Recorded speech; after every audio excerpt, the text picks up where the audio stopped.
मैं आपका स्वागत है। मैं नगेंद्र जोवाल आपकी मुलाकात करवाऊंगा टीम जम्मू के चेयरमैन जोरावर सिंह से, क्योंकि आज इन्होंने डिमांड की है शाह फैसल जो 2010 के टॉपर रह चुके हैं IAS के, उनके रेजिग्नेशन की। आखिर क्या वजह है कि उनका रेजिग्नेशन जो अब तक गवर्नमेंट जो है वो ले नहीं रही है? जी सर। देखिए, सबसे बड़ी बात यह है कि जब Shah Faisal as IAS officer भी थे और उनके ट्विटर हैंडल से या जिस तरीके से वो सोशल मीडिया में लिखते थे, साफ नज़र आता था कि वो अलगाववाद की सोच को आगे बढ़ाना चाहते हैं। सॉफ्ट सेपरेटिज़म हो।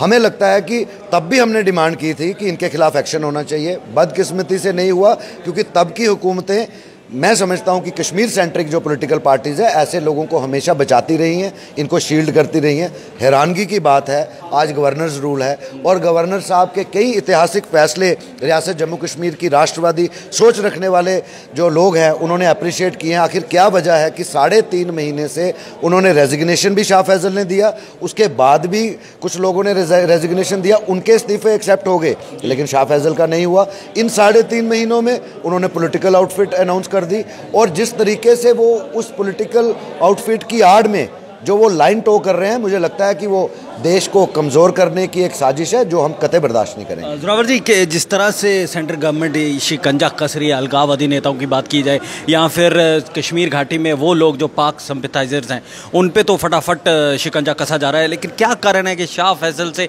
इतनी मतलब कि नरमी से? देखिए, यही सवाल जो है हमें बड़ा विचलित कर रहा है, बड़ा हैरानगी का विषय है कि एक तरफ हम सब लोग अप्रिशिएट कर रहे हैं जो एंटी इंडिया स्टैंड रखने वाले लोग हैं, जो कम्युनल वेज क्रिएट करने वाले लोग हैं, उन पे शिकंजा कसा जा रहा है और दिन ब दिन हम रोज़ देख रहे हैं। लेकिन आखिर क्या वजह है? ये लोग जब IAS काडर में थे, इन्होंने कॉन्स्टिट्यूशनल ओथ ली है, उसके बावजूद इंडिया के खिलाफ बात करते थे, हमारी भारतीय फ़ौज के खिलाफ बात करनी, हमारी सिक्योरिटी फोर्सेस के खिलाफ बात करनी, तब भी कोई एक्शन नहीं लिया गया। मुझे कहीं ना कहीं लगता है कि ये बहुत बड़ा षड्यंत्र है और इस षड्यंत्र को रचने वाले कुछ ऐसे लोग हैं, कुछ ऐसे चेहरे हैं जो हायरार्की में सरकार में बैठे हैं और ऐसे लोगों को इनकरेज कर रहे हैं। यही वजह है कि 3.5 महीने हो गए, अभी तक उसका रेजिग्नेशन जो है एक्सेप्ट नहीं किया गया। अगर जम्मू का कोई IAS अफसर होता है ऐसा?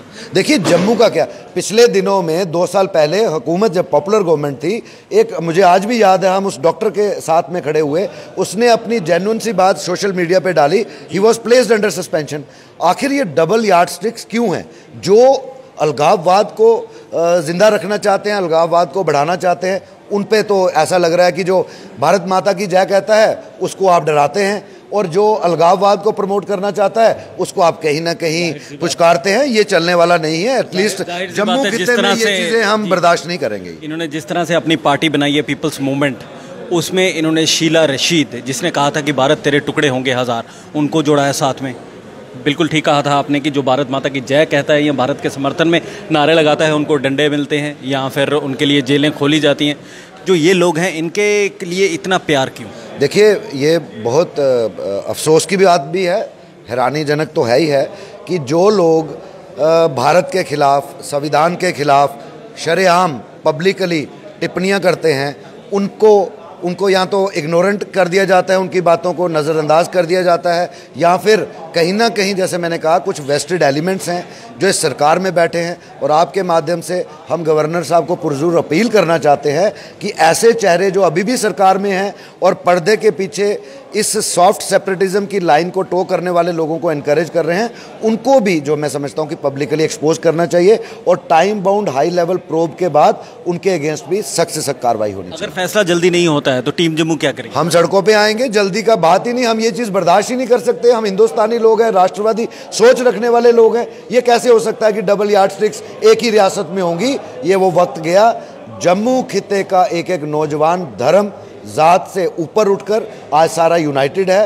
हर वो मसला जहां पर हमें लगेगा कि हमारे तिरंगे को कहीं ना कहीं चोट पहनाने की बात हो रही है, हर उस षड्यंत्र को जो भारत की राष्ट्रवादी सोच को यहाँ पर कमज़ोर करता है, ये हम कभी बर्दाश्त नहीं करेंगे। बहुत बहुत शुक्रिया हमसे तमाम बातचीत करने के लिए। जिस तरह से आपने सुना कि टीम जम्मू ने एक बिल्कुल साफ तौर पर मैसेज जो है वो दे दिया है कि अगर आने वाले दिनों में शाह फैसल का जो रेजिग्नेशन है एक्सेप्ट नहीं किया गया और यहाँ जो षड्यंत्रकारी हैं अगर उन्हें नहीं अगर अरेस्ट किया गया या फिर उनके खिलाफ कोई कार्रवाई नहीं की गई तो टीम जम्मू के जो लोग हैं वो सड़कों पर उतरेंगे और जाहिर सी बात है सड़कों पर उतरे तो एजिटेशन के लिए ही उतरेंगे। फिलहाल न्यूज़ पॉइंट में इतना ही। मुझे यानी नागेंद्र जम्वाल को कैमरामैन राकेश कुमार के साथ दीजिए इजाज़त। शुक्रिया।